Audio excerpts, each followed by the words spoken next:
This show is produced by the Hartman Media Company. For more information and links to all our great podcasts, visit hartmanmedia.com. Welcome to The Commercial Investing Show, where we analyze, explain, and exploit the opportunities presented in today's commercial property marketplace. If you're interested in apartments, mobile home parks, self-storage facilities, and other income property, you've come to the right place. We'll explore what's hot and what's not in markets nationwide in the relentless pursuit of return on investment. Here's your host, Jason Hartman. It's my pleasure to welcome Alan Beaulieu. He is president at ITR Economics and co-author of Prosperity in the Age of Decline, How to Lead Your Business and Preserve Wealth Through the Coming Business Cycles. Alan, welcome. How are you? Jason, thank you, and thank you for letting me be on your show. It's good to have you on. Give our listeners a sense of geography and tell us where you're located. Well, I live in New Hampshire and travel all over from there, but I have my roots here in southern Hampshire. Beautiful part of the world. You just want to be near Bretton Woods, I guess, huh? Yeah, there is that. That and grandchildren. Those are the two draws. Good stuff, good stuff. Of course, the Bretton Woods Agreement. Hopefully our listeners know what I'm referring to there. I think you do. Well, good stuff. So business cycles. Business cycles are, I guess, most pronounced in the Austrian School of Economics, which I'm a believer, and you're a believer to a degree, as you say. You're not in favor of abolishing the Fed. You won't go that far, but generally a believer in the Austrian school concepts, or you lean that way. We've had a bull market in stocks really for 9 years now, I think. A lot of people say we're living on borrowed time. I'm not sure I agree with that, and I'll tell you why. I'll give you some food for discussion here.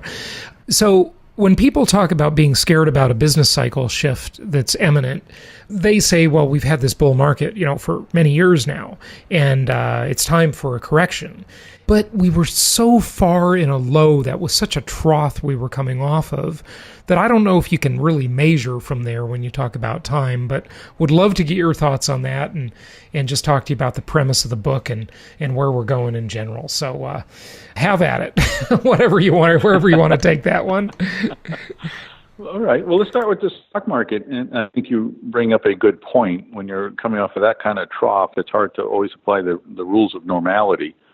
I'm actually thinking there's a correction not far off, but not a bear market, which is a different item, as I'm sure you know. We could have a series of corrections without entering into a real bear market. And that'll be enough, I think, when that happens, to give people pause and to slow down some spending, especially since Americans have really drawn down on their savings accounts. There's not much left there. So when they feel their equity diminish in their 401k and in their TD America accounts and so forth, I think that'll have an impact on the economy. Why I think that's going to happen, that's a harder thing. As I look at my channel graphs, I see that it's signaling that we should be heading towards a correction. It doesn't sound like it'd be a leading indicator to it, but the Purchasing Managers Index from the ISM, there's a rate of growth metric involved there that actually leads the stock market by a little bit. It's signaling there's a correction coming. So if that happens, it wouldn't surprise me at all. Jason, I'm sure you and everybody else on the planet would like to know the disqualification that we all have. I can't time the market any better than anybody else can. I just can say there's something coming relatively soon, but I don't know if it's May 10th or June 12th. I wouldn't tend to understand. Right. Or even which year. Yeah, it's a prediction game is pretty tough. It definitely is. There are a lot of factors here, and we've so far just talked about the stock market, not really the broader economy.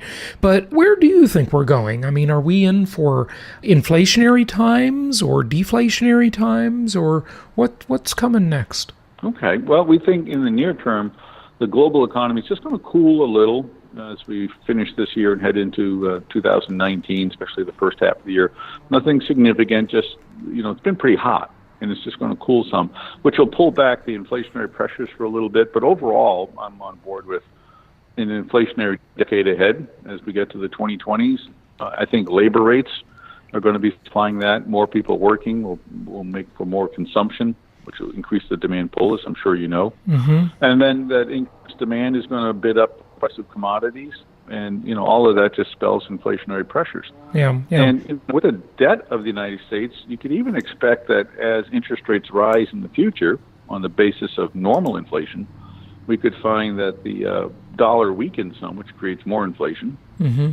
And all in all, we could be looking at at first a very virtuous inflation trend, which will surprise all millennials. They don't have any idea what that is. And then we'll get to an unvirtuous, non-virtuous inflationary period late in the 2020s that'll lead to that Great Depression that we talk about in our book. Mm-hmm. It'll be a great time to retire for all of us baby boomers. Oh my gosh, we'll have nice high interest rates, but it will be difficult on those that are left working. Nice high interest rates, meaning you can earn from your savings high interest rates. You want high interest rates when you're a saver, obviously, but if you're a debtor, it's nice when they're low, right? Yeah, exactly right. Yeah. Variable debt are going to be unhappy, while all of us that are just living on fixed income or 401ks and IRAs and the rest are going to be happy as can be. Mm-hmm. So you talk about the virtuous and non-virtuous inflation cycles. So you say that inflation is coming. We're going to see, fairly significant inflation. At first it's virtuous, then it's not virtuous. Tell us a little, drill down on that a little bit, if you would. Sure. When inflation's at 2.5%, 3.5%, it's enough to get the Fed's attention so that they'll nudge up interest rates, but not so much that it'll cause the economy any real harm. I mean, if they nudge up 100 basis points and then they nudge up another 50 basis points, and we're talking 1 year and then the next year, that doesn't do any real harm to the economy. As we cruise along at that kind of inflation, businesses are raising prices, which everybody, should be thinking, how am I going to raise prices as we go into the future? And they can cover their labor increases, they can cover the commodity increases, and inflation hides a multitude of sins, and it allows businesses to just kind of continue on and be happy. When inflation gets steeper and the Fed has to react more significantly, all of a sudden ordinary people are faced with some buying pressures. Their wages may not be keeping pace anymore. They may be finding that car is just too expensive. The home prices have gone out of reach, especially with interest rates going up as far as they have. The affordability index is down. And all those kind of things begin to compound. So that's an unfriendly part of the inflation cycle. Mm-hmm. Always near the end, always followed by a correction in the economy. It's a lot like breathing. Right. Inflation, though, really does benefit people who own real estate with lots of debt, because it'll cause the price of the real estate to go up in value and the debt to go down in value. Essentially, you're paying the debt back in cheaper dollars, of course, which is the same business plan the country is engaging in with paying debt back to China and Japan, for example, right?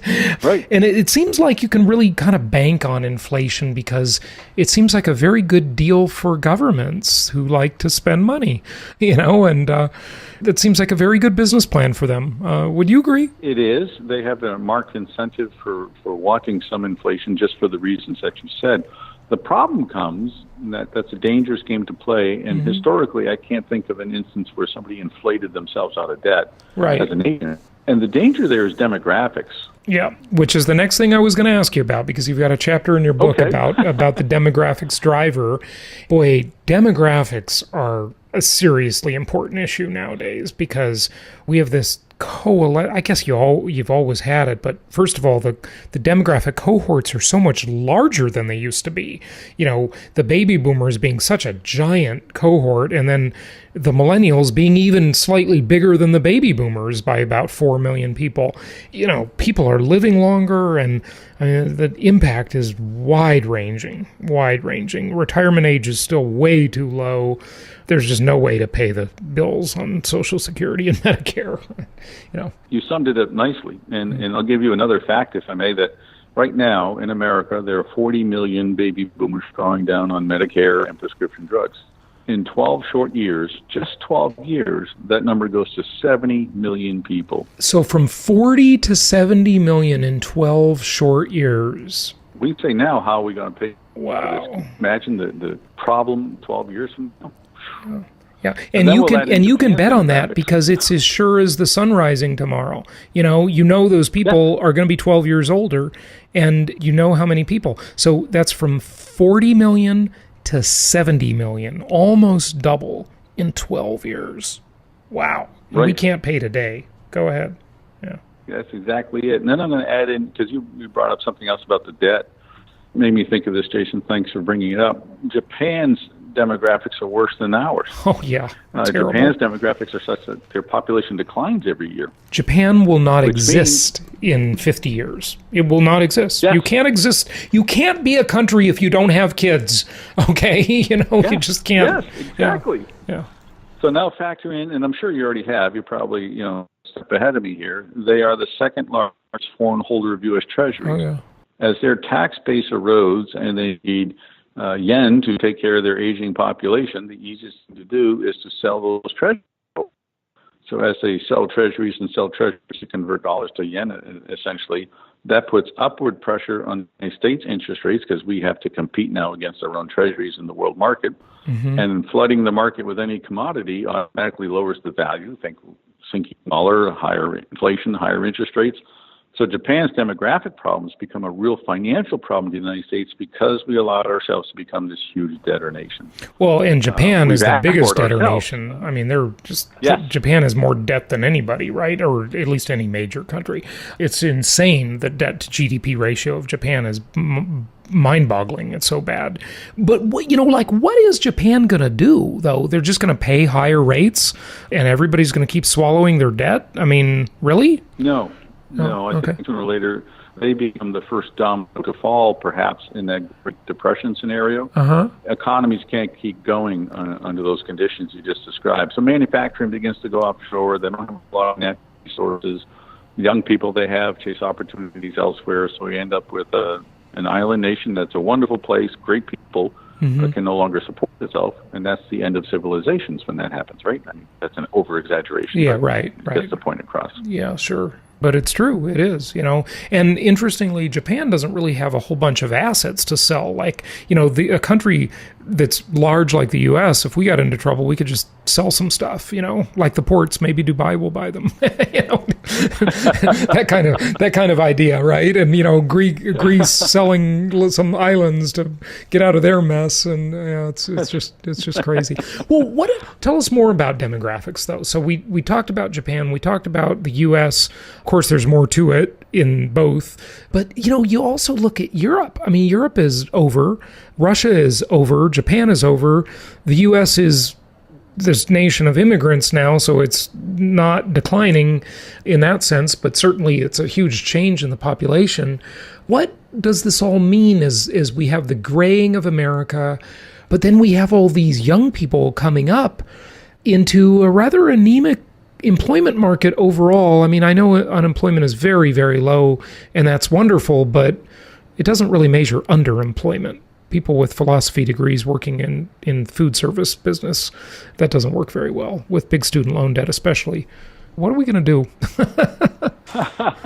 Well, I do have a doctorate in philosophy, so I'm not working in a food service industry. Well, that's good. That's good. Hey, listen, I think philosophy is a noble thing. It's one of my favorite topics. That's why I picked it.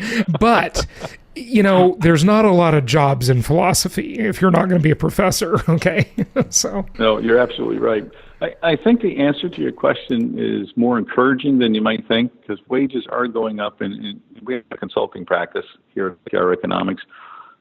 Every single client we have, in every single industry that we look at, they can't get enough people. They're bidding up for qualified people. So the thing is, we have to create labor right for the jobs, which means less college, more skills, more career education as opposed to college education. I think Trump is so right on that. We really need vocational schools again. Yeah. Yes. Yeah. And we need to honor it. We need to sell it. We need to make it, we need to make it okay. Calling. There's nothing wrong with it. Yeah. Someone's got to make widgets. Yeah. Exactly so. Absolutely. Exactly so. And I think those millennials are actually going to have a better wage increase than a lot of people think. And the other thing I'm excited about with millennials, I know it's easy to make fun of them, but the reality is people thought they'd always live downtown. They're getting older. They're having their 1 or 2 children. They're leaving downtown. They're going to suburbia. Mm-hmm. And when they do, they rev up the economy. They buy houses, fences, cars, pets, all the things that go with suburbia. Right.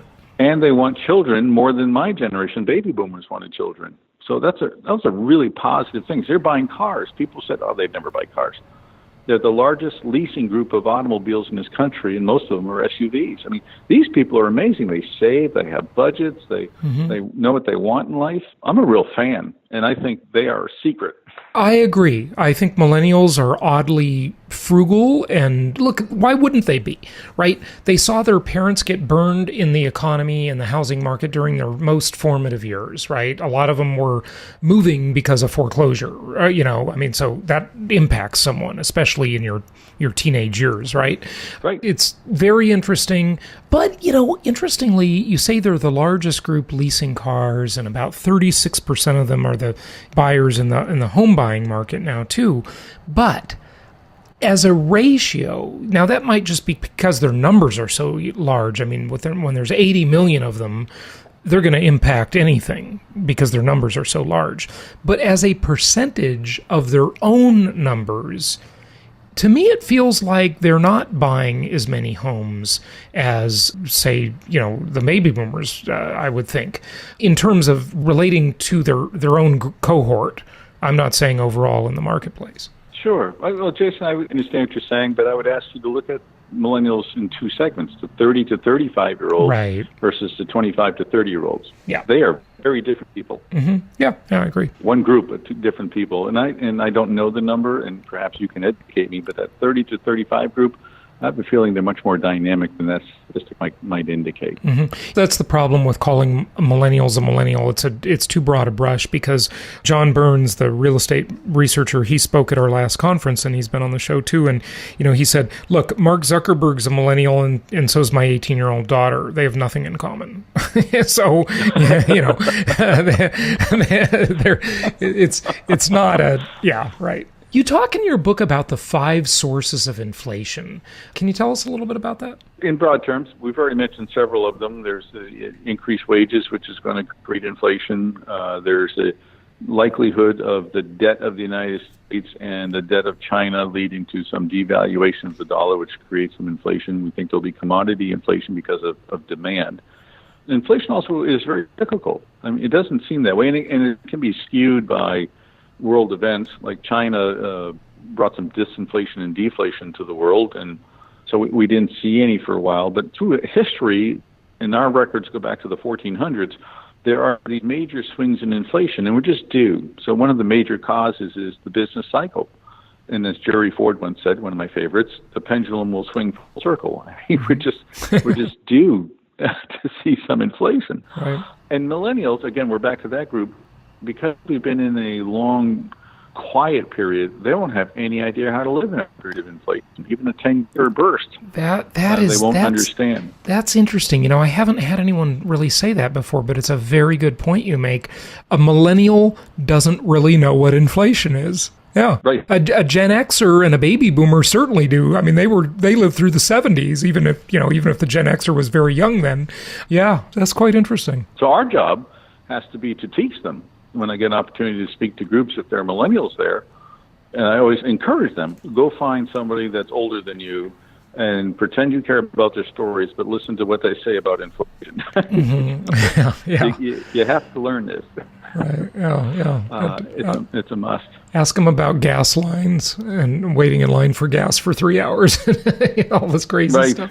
Yes. Yeah. The good news there is, of course, Jason, that we're not going to have that worry again in the United States. That's one of the things I get so excited about, by the way. You just lit me up. We actually produce 96% of the energy that we consume in this country. Mm-hmm. And, we buy from Canada, largest foreign, Mexico, second largest, third largest is Saudi Arabia. We actually refine most of the Saudi oil. We use very little internally. We sell the refined products back out.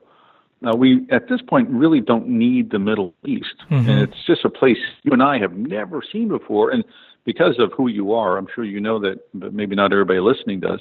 We had a tanker go 700,000 barrels shipped to the Middle East from the United States. And I fell out of my chair. And I was like, I never thought I'd live long enough to see that happen. But we actually shipped oil to the Middle East. And it's just happy as could be. Alan, I'm so glad you brought that up, because isn't it amazing that all of the fear mongers in the 70s were talking about peak oil? And here we are, right? It's just, and I was thinking about this just last night walking my dog. I don't know if people realize, certainly a millennial doesn't know, but just in general, I want to remind everybody, the world, I mean, I grew up in Los Angeles, okay? The world used to be a much darker place at night. This is a small thing maybe to some.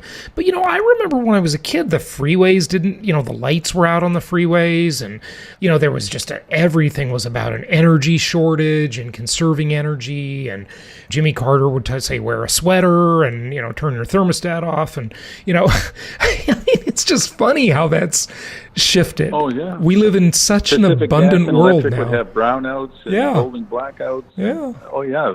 And now we have solar, we have geothermal, we have wind, we have coal, gas, of course.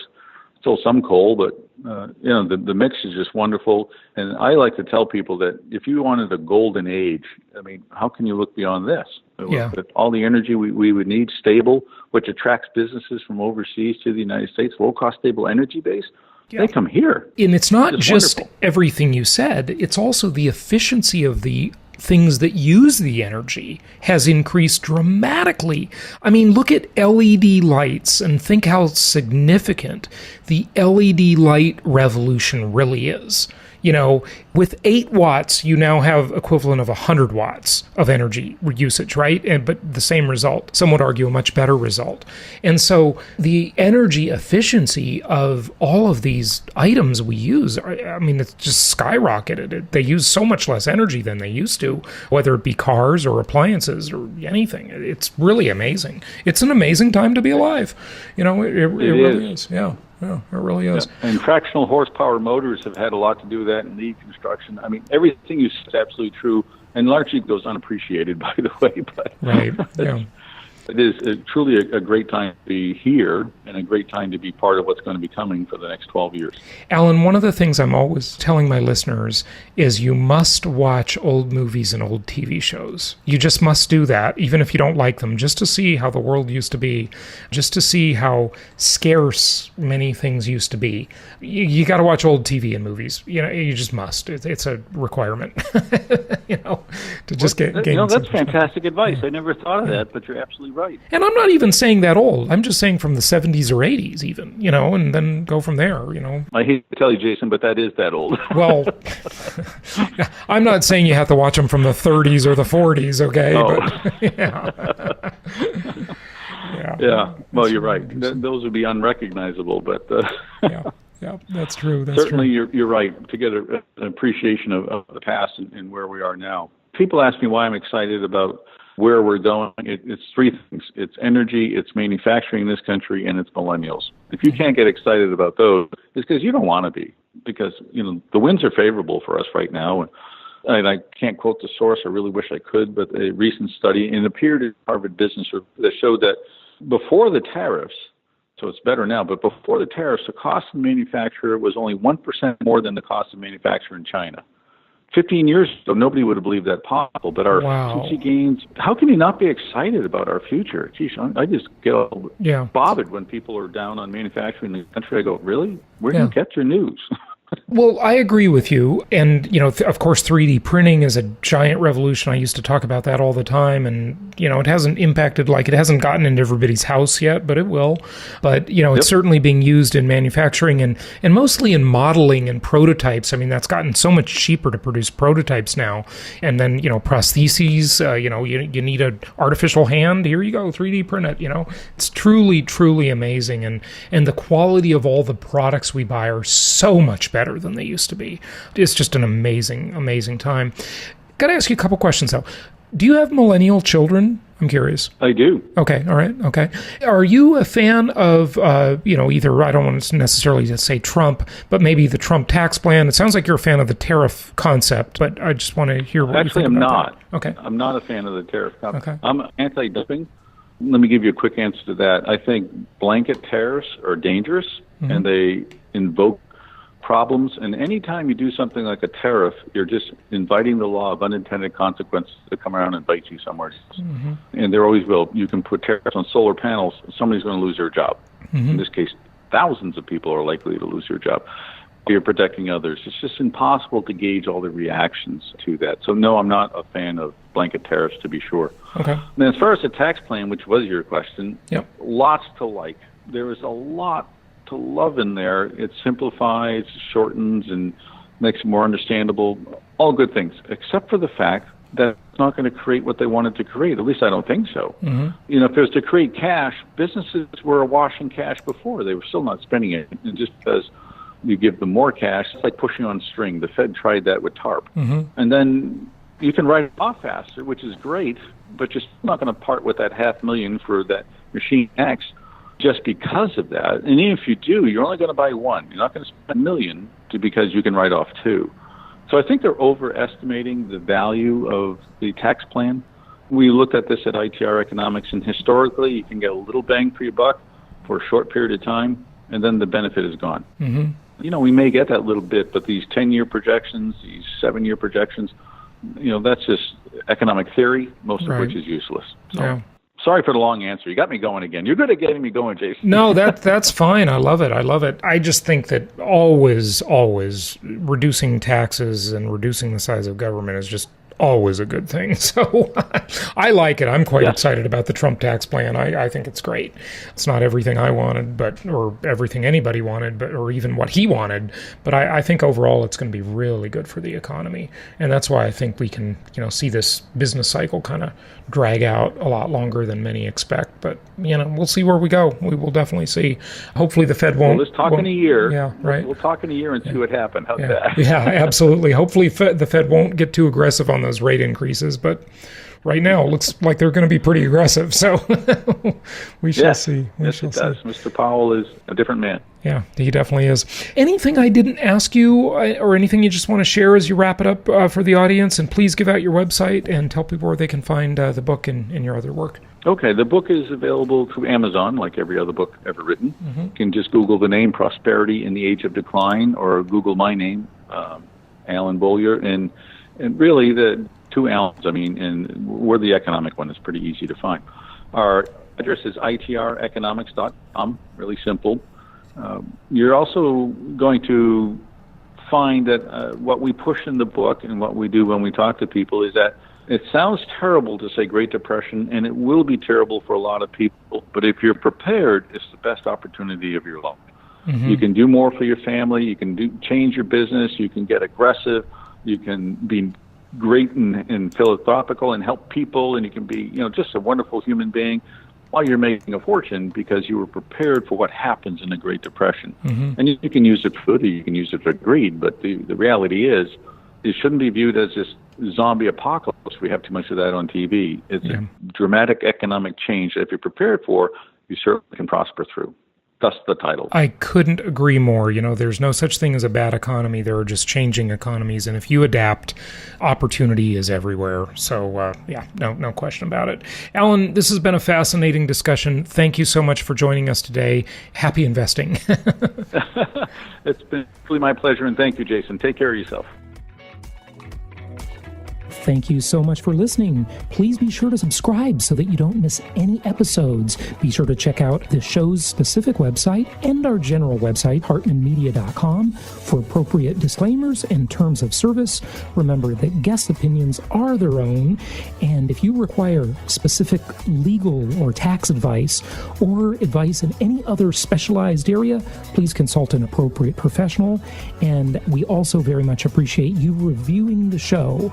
Please go to iTunes or Stitcher Radio or whatever platform you're using and write a review for the show. We would very much appreciate that. And be sure to make it official and subscribe so you do not miss any episodes. We look forward to seeing you on the next episode.